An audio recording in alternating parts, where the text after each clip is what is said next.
Alhamdulillah, thumma alhamdulillah, wassalatu wassalamu ala rasulillah Muhammad ibn Abdullah wa ala alihi wa ashabihi wa man walah.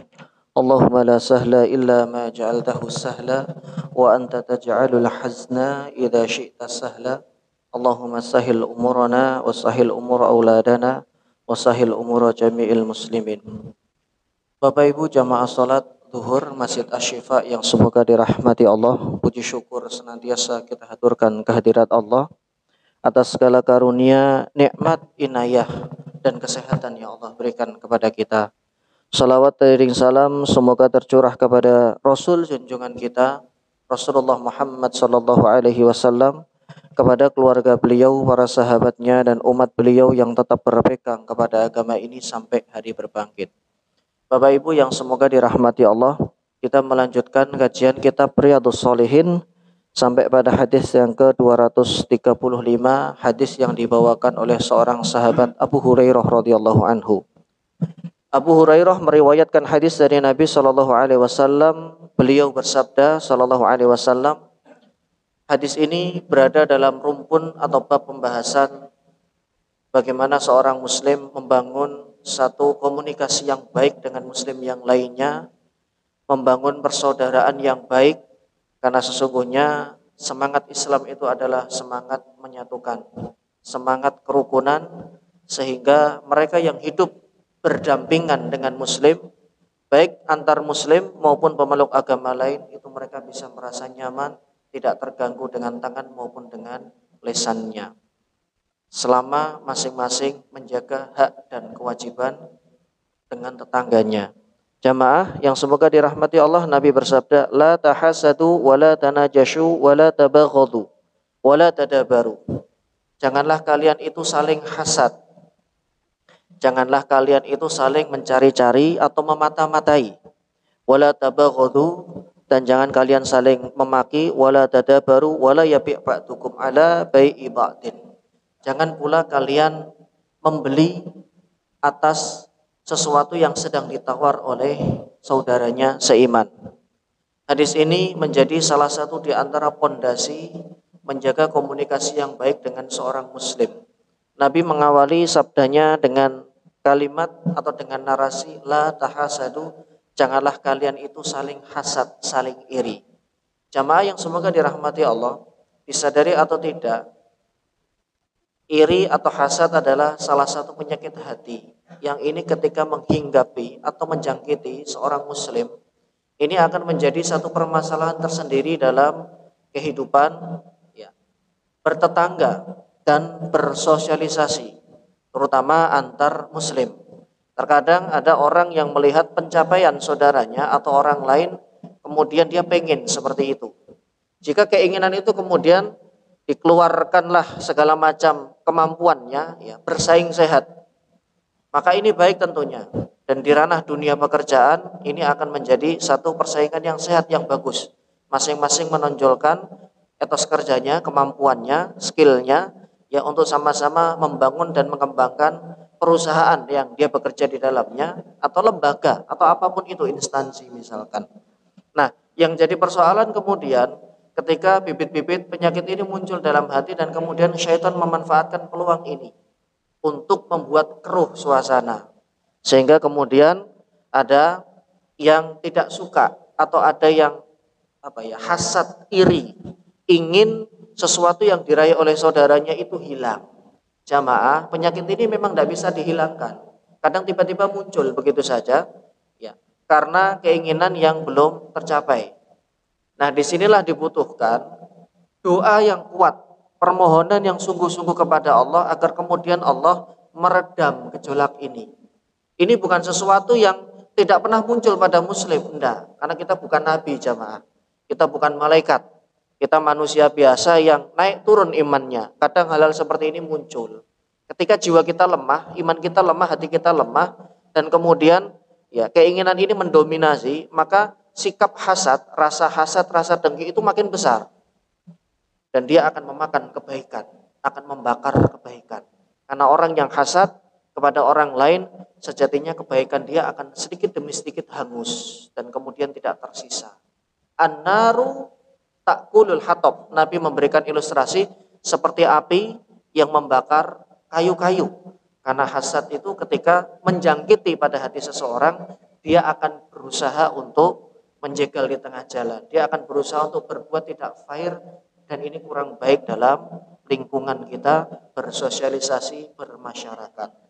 Jamaah yang semoga dirahmati Allah, bukan sesuatu yang mustahil seorang muslim bisa meredam sikap gejolak dan rasa iri hatinya. Karena ini pernah terjadi juga di masa Nabi, seorang sahabat sebagaimana diriwayatkan oleh Imam Az-Zuhri. Ini seorang ulama tabi'in. Beliau mendapatkan hadis ini dari Anas bin Malik radhiyallahu anhu. Kunna julusan inda Rasulillah sallallahu alaihi wasallam. Anas bin Malik menceritakan kami sedang duduk-duduk bersama dengan Nabi dan beberapa orang sahabat. Tiba-tiba beliau sallallahu alaihi wasallam bersabda, "Sayatlu alaikum rajulun min ahlil jannah." Akan datang kepada kita seorang laki-laki yang dia akan menjadi penghuni surga. Para sahabat kaget mendengar sabda ini. Enggak lama kemudian ada seorang sahabat Ansor masuk masjid dalam keadaan dia habis terbasuh air wudhu untuk melakukan sholat. Selesai wudhu, selesai sholat, kemudian beliau keluar. Hari kedua, Anas bin Malik melanjutkan ceritanya. Di hari yang kedua kami juga bermajlis dengan Nabi, dan lagi-lagi beliau mengatakan, "Sayatlu alaikum rajulun min ahlil jannah." Akan ada salah seorang yang mendatangi kalian yang masuk ke ruangan ini dan dia adalah calon penghuni surga. Kemudian ditunggu siapa orang itu, ternyata orang yang sama seperti kemarin. Dengan bekas air wudhu yang masih tersisa di wajahnya, kemudian beliau sholat. Selesai sholat beliau pamit kemudian keluar. Yang menambah keheranan sahabat, khususnya perawi hadis ini Anas bin Malik, di hari yang ketiga, dalam majelis, pertengahan majelis, tiba-tiba kemudian Nabi juga bersabda seperti itu. Sayatlu alaikum rajulun min ahli jannah. Akan masuk, menghampiri kalian seseorang yang itu menjadi calon penghuni surga. Dan tiga-tiganya itu adalah orang yang sama. Akhirnya kemudian beliau masuk, masih dengan bekas air wudhunya, sholat, kemudian beliau pamit dan keluar. Inilah yang membuat beberapa orang sahabat penasaran. Termasuk Abdullah bin Amr bin Al-As radhiyallahu anhu, putranya Amr bin As. Sampai kemudian beliau merencanakan satu perencanaan, saya pengen tahu apa yang dilakukan orang ini. Kok bisa Nabi memberikan persaksian 3 kali dan 3 hari berturut-turut bahwa dia akan menjadi calon penghuni surga. Dia punya rahasia amal apa? Apa yang dia lakukan sehingga kemudian Nabi memberikan kabar gembira? Maka kemudian dia temui sahabat ini dan dia katakan, sesungguhnya saya dengan bapak saya sedang ada masalah di rumah. Kami sedang ngambek-ngambekan. Boleh enggak saya izin untuk bermalam? Ini sanadnya matannya panjang ya jamaah, saya singkat. Boleh enggak saya kemudian nginep di sini selama 3 hari 3 malam? Diizinkan. Silakan. Maka beliau sudah berada di rumahnya, dicari tahu itu apa yang dia kerjakan. Amalan khusus apa yang beliau berikan atensi sehingga kemudian mendapatkan keutamaan ini. Orangnya masih hidup loh Pak. Orangnya masih hidup tapi sudah mendapatkan tiket surga. Ini kan orang spesial. Hari pertama, malam pertama beliau tidak mendapati ibadahnya yang wow, biasa saja. Kalau tahajud tengah malam beliau bangun, setelah tahajud beliau zikir sebentar kemudian tidur. Duha juga sholat duha, jamaah subuh di masjid seperti biasa dan sholat-sholat yang lainnya. Waktunya ngaji ya ngaji. Hari pertama gagal beliau menemukan apa rahasia ibadahnya. Hari kedua berlalu pun beliau tidak mendapatkan sesuatu yang spesial. Apa yang dia lakukan sama dengan apa yang dilakukan oleh Abdullah bin Amr bin Al-As. Sampai kemudian hari ketiga beliau belum menemukan sesuatu yang wow pada ibadah orang ini. Sampai akhirnya kemudian setelah 3 hari dia pamit. Saya pamit izin mau pulang karena saya sudah 3 hari nginep di rumahnya Anda. Maka kemudian beliau bercerita, sebetulnya saya itu hanya bersandiwara saja. Memang saya ada masalah dengan orang tua saya tapi nggak terlalu hebat masalahnya, biasa. Tapi yang saya inginkan adalah saya ingin mencari tahu apa yang Anda lakukan. Karena 3 kali berturut-turut Anda disabdakan oleh Nabi mendapatkan tiket surga, kata Abdullah bin Amr bin Al-As. Akhirnya orang ini belum mau berbicara, kemudian ketika beliau sudah keluar dari rumah, dipanggillah Abdullah bin Amr ini oleh sahabat tadi. Saya tidak memiliki amalan khusus, sholat saya seperti Anda, puasa, sunnah juga puasa, kemudian tahajud juga tahajud, baca Quran, zikir, semuanya sama. Cuman memang saya itu adalah orang yang diberikan oleh Allah karunia berupa setiap malam saya tidak pernah menyimpan hasad dendam kepada seorang mukmin pun. Kalau seandainya pagi harinya, siangnya atau sorenya ada masalah, ada sengketa dengan saudara saya, saat itu juga saya ikhlaskan antara saya minta maaf atau saya merelakan, saya tidak akan mengungkitnya. Oh, ternyata beliau memiliki hati yang mulia, hati yang terbebas dari sifat hasad, dengki, iri dan penyakit hati yang lainnya. Inilah yang membuat beliau kemudian mendapatkan keistimewaan dari Nabi SAW. Jamaah, hadis ini diriwayatkan oleh barangkali ada yang bertanya, saya sering dengar cerita seperti ini Ustaz. Saya takhrij. Hadisnya diriwayatkan oleh Imam Ahmad di dalam kitab Az-Zuhd. Kemudian Al-Baihaqi juga meriwayatkan di dalam musannafnya. Kemudian Abdur Razak juga meriwayatkan di dalam musannafnya. Al-Baihaqi di dalam Syu'abul Iman, dan masih ada beberapa, ada 5 perawi. Memang kelima perawinya ini tidak terlalu terkenal karena bukan perawi-perawi yang 9 seperti Imam At-Tirmidzi dan yang lainnya. Bagaimana derajat hadisnya? Para ulama mengatakan di antara Al-Imam Al-Haythami, rijalnya, perawinya ini adalah perawinya Imam Ahmad yang memiliki kredibilitas yang bagus dalam meriwayatkan hadis. Yang kedua, hadis ini diterima. Walaupun memang tukul lima fihi, ada ulama yang memperbincangkan mengenai sedikit sekali illah atau cacat dalam hadis ini. Tapi tidak mengurangi kualitas substansi dan juga hikmah yang terkandung dalam hadis ini. Ya. Ini setelah diteliti oleh Ibnu Hajar Al-Asqalani, beliau kemudian mengatakan ada illah dan itu sangat kecil sekali, yaitu antara Az-Zuhri, Imam Az-Zuhri tadi yang saya sebut di depan, namanya Imam Az-Zuhri seorang tabi'in, dengan Anas bin Malik. Ini terjadi inqita. Inqita itu putus. Maksudnya bisa jadi Imam Az-Zuhri tidak langsung mendengar dari Anas bin Malik, tapi mendengar dari yang lain. Cuman langsung beliau nisbahkan kepada Anas bin Malik. Tapi dari banyaknya jalur yang sampai, minimal derajat hadis ini adalah hasan, tidak sampai kepada dhaif atau lemah. Jadi illah, ya, illah yang sangat sedikit ini atau cacat yang sangat sedikit ini tidak sampai menutupi fadilah keutamaan yang terkandung dalam hadis ini, karena hadis ini syarat dengan petuah, syarat dengan kebaikan dan juga nasihat yang agung, yaitu berupa seseorang membiasakan diri untuk membersihkan hatinya dari segala macam sifat ghil, sifat hasad kepada saudaranya seiman. Karena jamaah yang semoga dirahmati Allah, mau seperti apapun hebatnya kita berusaha, kalau memang bagian yang Allah berikan segitu, ya segitu. Rezeki itu tidak akan tertukar. Karena biasanya ini ya muncul ketika kita merasa kita sudah all out melakukan sesuatu, tapi kenapa kita selalu disalib dan kemudian tidak menerima dari apa yang Allah tetapkan. Allah bagi rezeki kepada dirinya, sehingga kemudian dia selalu melihat orang lain yang ada di atasnya, tidak melihat orang lain yang ada di bawahnya. Kalau yang kita lihat adalah orang yang ada di bawah kita, maka rasa syukur yang akan terus terucap pada lisan kita, bahwa pencapaian saya hari ini jauh lebih baik daripada teman saya, saudara saya, atau teman kantor saya yang dia sudah 10 tahun berkarir, ya masih seperti itu saja. Tapi kami baru 8 tahun, kemudian sudah banyak pencapaian-pencapaian. Maka muncul sikap syukur. Sehingga kemudian syukur ini menutupi rasa hasad. Tapi kalau yang kita lihat yang di atas terus, kalau yang dilihat di atas sebagai cambuk, sebagai motivasi kita untuk terus berkarya, bagus. Tanpa ada perasaan ingin nikmat ini hilang dari saudaranya. Karena masing-masing itu jamaah nggak mungkin salah alamat Allah memberikan rezeki. Rezeki itu macam-macam, berupa materi, berupa kesehatan, karir yang bagus, pekerjaan, istri, anak, dan yang lainnya. Ada orang yang dia gampang banget punya anak. Kami susah banget.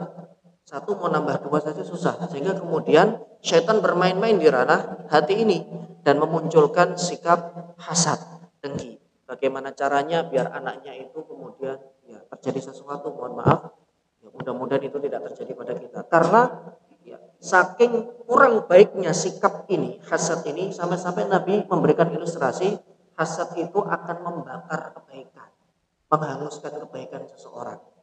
Apalagi jika dituruti terus, pada akhirnya ya, dia sendiri yang akan hancur. Karena biar bagaimanapun rezeki ketika sudah Allah berikan kepada fulan, orang tidak akan bisa mampu meraihnya. Lau annan nas istama'u alaihi ayyanfa'uka bisyai'in. Nabi menyebutkan di dalam riwayat Imam Ahmad, di sini disahihkan oleh Syekh Shu'aib Al-Arnaud, seandainya ada orang berkumpul dalam jumlah banyak, dia ingin menimpakan sesuatu yang tidak baik atau menghalangi rezeki, tapi sesuatu itu tidak pernah diizinkan oleh Allah Subhanahu wa taala terjadi, maka dia tidak akan pernah terkurangi sedikit pun rezekinya, karunia-Nya. Karena ini adalah sesuatu yang sudah Allah tetapkan. Tapi kalau kita tidak berbuat apa-apa, orang berkumpul untuk mendatangkan madorot atau mengambil sesuatu, itu juga mustahil terjadi kecuali atas izin Allah Azza wa Jalla. Jamaah yang semoga dirahmati Allah, ini disampaikan oleh Nabi dalam sabdanya, karena Nabi tahu salah satu di antara rayap-rayap ukhuwah, persaudaraan, kekeluargaan, dan juga kondisi yang sangat kondusif dalam sebuah masyarakat bermula dari penyakit hati ini, yaitu adanya hasad. 1, 2 orang, 3 orang, sampai 5 orang yang hasad dalam lingkungan tempat tinggal kita, atas pencapaian salah satu tetangganya dengan cara yang baik, kemudian dengan rezeki yang halal, kemudian hasad itu muncul, ini bisa kemudian mempengaruhi yang lainnya dan terjadi ketidakharmonisan dalam kehidupan bertetangga, dalam kehidupan bersosial masyarakat. Karena penyakit hati ini memang membahayakan dan menular dengan sangat cepat. Kecuali jika kita banyak bermohon, berdoa kepada Allah agar kita dihindarkan oleh Allah Subhanahu wa taala dari penyakit ini, dan kita minta agar diredam, sehingga kemudian yang dimunculkan adalah sikap syukur, bukan sikap ingin kenikmatan itu hilang dari saudaranya. Sampai jamaah yang semoga dirahmati Allah, waliyadzubillah, semoga ini tidak terjadi. Kadang ketika hasad itu sampai pada titik yang paling tinggi, dia akan menghalalkan segala macam cara agar itu terenggut dari saudaranya. Tidak sedikit kemudian menggunakan cara-cara yang kurang baik, kurang terpuji. Entah itu dia dukunin sehingga kemudian hilang. Kan ada istilah cinta ditolak kebun bertindak. Saya tidak dapat dia, maka kamu juga tidak dapat dia. Sama-sama tidak dapat, biar fair. Tapi dengan cara yang kurang terpuji. Sehingga kemudian yang dikorbankan adalah akidah dan kemudian tauhid. Ini sesuatu yang sangat dihindari oleh Islam. Kemudian Nabi melanjutkan wala tanajashu, jangan saling mencari kesalahan. Karena kalau kita lihat ke dalam diri kita yang paling dalam pun tidak ada diri kita itu, Pak, yang bersih dari dosa. Kita itu adalah bagian dari aib yang ditutupi oleh Allah serapat mungkin. Yang seandainya dibuka satu aib kita oleh Allah, semua orang tahu, nggak akan ada yang menoleh ke kita. Kita punya salah, kita punya kekurangan. Tidak ada manusia yang sempurna, karena kesempurnaan itu hanya milik Allah. Makanya ya, yang Allah inginkan bukan manusia yang sempurna, tapi yang berusaha untuk memperbaiki kesalahan jika dia jatuh dan tergelincir. Karena tidak ada suami yang sempurna, tidak ada kakak yang sempurna, tidak ada saudara yang sempurna. Pasti suatu saat kita pernah melakukan satu dosa, satu maksiat yang sedang ditutup oleh Allah Azza wa Jalla. Nah, maka ketika kemudian ada dari saudaranya yang mencari-cari kesalahan, jamaah yang semoga dirahmati Allah, aib yang tidak seharusnya dimunculkan kemudian nampak. Padahal Allah memberikan janji yang baik bagi mereka yang mau menutupi aib saudaranya. Man satara mu'minan satarahullahu yaumal qiyamah. Seorang muslim ketika tahu ada kekurangan pada saudaranya, kemudian dia tutup aib itu. Dia tahu dalam rumah tangganya ada masalah. Dan dia mendengar setiap hari teriakan-teriakan atau kemudian lemparan-lemparan piring. Tapi kemudian dia tutup mulut, tidak dia ceritakan dan dia umbar kepada tetangga yang lainnya. Karena tahu ini masalah keluarga, ini masalah yang sensitif. Setiap kita punya privasi dan itu privasinya beliau. Maka kelak Allah akan menutup aib kita di yaumil qiyamah. Alih-alih Allah membuka dosa-dosa kita di hadapan makhluk, sehingga kemudian orang semuanya tahu, Allah tutup. Dan kemudian Allah ampuni. Tapi ini semuanya kembali kepada hati dan lisan. Apakah kita bisa membiasakan diri untuk tidak mengumbar setiap sesuatu yang kita lihat dan kemudian kita dengar, kecuali masalah pidana. Karena kalau pidana ini lain lagi, dan kemudian ini ada aturan main tersendiri dari Nabi Sallallahu Alaihi Wasallam. Wala yabi' ba'dukum ala bai'i ba'din. Kalau sedang tawar menawar, berapa ini harganya, misalkan 20.000, sedang ditawar 18.000, kita nggak boleh motong di tengah jalan.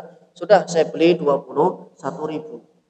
Kan yang seperti ini pernah terjadi dalam kehidupan kita. Karena itu akan menyakiti. Jadi poinnya di sini adalah akan menyakiti antara penjual dan pembeli. Tiba-tiba kemudian kita, sudah saya bayarin, saya lebihin sekian. Yang ini nggak jadi beli, dia mungkin kecewa. Padahal belum tentu kita kenal dengan beliau. Yang nggak kenal pun dijaga oleh Islam agar hatinya tidak tersakiti. Karena memang semangatnya adalah semangat untuk tidak menyakiti saudaranya seiman. Kemudian Nabi melanjutkan sabdanya, wa kunu ibadallahi ikhwana. Jadilah kalian hamba-hamba Allah yang saling menyayangi dalam kebaikan, bersaudara. Al muslimu akhul muslim. Seorang muslim itu bersaudara dengan saudaranya, layat limuhu. Dia tidak menyakitinya, tidak berbuat aniaya terhadapnya, tidak menghinanya, tidak menjatuhkan marwah dan martabatnya. Kalaulah dia punya aib, kita juga punya aib, tidak boleh kemudian disebarluaskan, kecuali memang itu adalah pidana, perbuatan yang sangat tidak tercela dan melanggar aturan yang ada di sebuah negeri atau sebuah wilayah. Wala yakhdhuluhu, tidak boleh juga direndahkan kehormatannya. Jamaah yang semoga dirahmati Allah, ketika hal ini dijaga oleh setiap muslim, maka kehidupan yang baik, kehidupan yang kondusif itu pasti akan terwujud. Dan ini pernah terjadi di masa Nabi Madani pada saat itu di Madinah. Ya, Nabi betul-betul memberikan atensi yang cukup serius kepada hal ini, karena ini adalah hal sensitif yang bisa merusak kehidupan antar agama. Bukan cuma satu agama, tapi antar agama. Ketika masing-masing tidak bisa menjaga adab ini. Makanya kalau kita buka dalam kitab-kitab adab, kitab-kitab fikih, pembahasan mengenai membangun sebuah masyarakat yang madani, yang baik, dan kemudian kondusif, kerukunan, itu banyak sekali petua-petua dan uraian yang pondasinya sudah diletakkan oleh beliau. Karena semangatnya memang semangat untuk membersamai dan menyatukan. Beliau melanjutkan at-taqwa hahuna. Takwa itu letaknya di hati. Karena ini semuanya bermuara pada hati. Baik itu penyakit hati maupun amalan-amalan hati. Sampai beliau mengulang 3 kali. Bihasbi imri'in minasyarr. Cukup seseorang itu dikatakan orang yang jahat. An yahkira akhahul muslim, ketika dia merendahkan saudaranya seiman. Yang kita temukan jamaah yang semoga dirahmati Allah, ketika tidak saling kenal di dunia maya, saling menjatuhkan, saling mengejek. Hati-hati. Karena dunia maya itu pisau bermata dua. Kita bisa mendulang pahala yang banyak dari kebaikan yang kita share, dari nasihat-nasihat. Kita juga bisa mendapatkan dosa jariah karena kita yang memulai keributan, kemudian orang-orang share, orang-orang ikut-ikutan dan ikut berkomentar, dan akhirnya terjadi kegaduhan. Kalau cuma sekupnya hanya sekup mungkin RT RW, itu masih mending. Ini pun juga sudah membuat PR, pusing Pak RT dan Pak RW. Nah kalau sekupnya lebih besar, bukankah ini akan membuat atensi orang-orang ya mengarah ke arah sana, padahal itu sesuatu yang mungkin sangat tidak penting sekali. Kullul muslim 'alal muslimin haramun damuhu wa maluhu wa irduhu. Setiap muslim dilarang keras untuk menumpahkan darah muslim yang lainnya. Menyakiti dengan cara dipukul, dengan cara dilukai mungkin pakai senjata tajam. Kemudian hartanya juga tidak boleh diganggu, dicuri, diambil, dijamret, dan yang lainnya. Pokoknya hak yang bukan menjadi miliknya tidak boleh dirampas. Wa irdihi, juga kehormatannya. 3 hal ini dijaga sekali oleh Islam. Dan ini menjadi salah satu di antara fondasi dalam beragama. Hanya memang tingkat kesadaran masyarakat dan tingkat keilmuan mereka, kefahaman mereka itulah yang mempengaruhi kondusif dan tidaknya sebuah masyarakat. Semakin masyarakat itu teredukasi dengan nilai-nilai agama yang luhur, nilai-nilai agama yang baik, dan kemudian bisa mereka terapkan, maka berangsur-angsur gap-gap yang kita dapatkan di masyarakat itu bisa ditekan, bisa diminimalisir, bisa dikurangi. Tapi semakin ilmu dilupakan, semakin petuah-petuah dari agama pondasi-pondasi yang sudah diletakkan oleh Nabi dan juga agama ini dilupakan, maka yang terjadi adalah kekacauan dan kurangnya saling pengertian antar sesama muslim, sehingga banyak kita temukan masyarakat muslim justru ribut hal kecil dan hal sepele yang asal muasalnya. Penyebabnya adalah hal-hal yang mungkin sangat remeh sekali sampai menimbulkan keributan. Nasallallahu alaihi wasallam. Maka jamaah yang semoga dirahmati Allah, kehadiran kita dalam majelis ilmu ini menumbuhkan kembali rasa keilmuan, ketundukan, dan kepatuhan terhadap nilai-nilai yang sudah diletakkan oleh agama. Karena Allah itu cinta orang yang berilmu dan kemudian mengamalkan ilmunya.